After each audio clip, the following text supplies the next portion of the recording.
Welcome to the Slop Farm. Enjoy the video. You start by getting the tools and picking the precise spot. Measure the poster and its frame so you know where center and edges will land. Once done, hold the poster at eye level and mark the top center with a light pencil dot.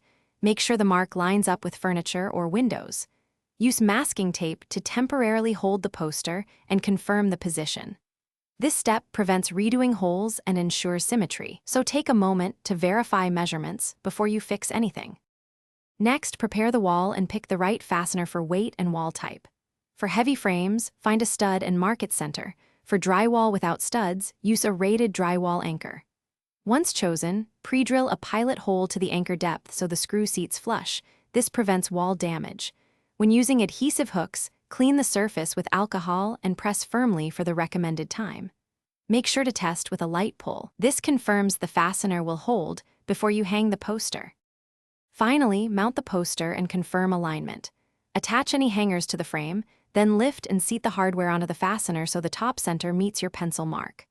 Once hung, use a level and adjust left or right until perfectly straight. Small nudges change the look dramatically. Step back 3 to 6 feet and inspect from different angles.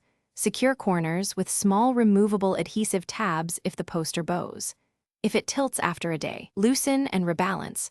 Often one side. Thanks for watching. Consider subscribing if we helped you today.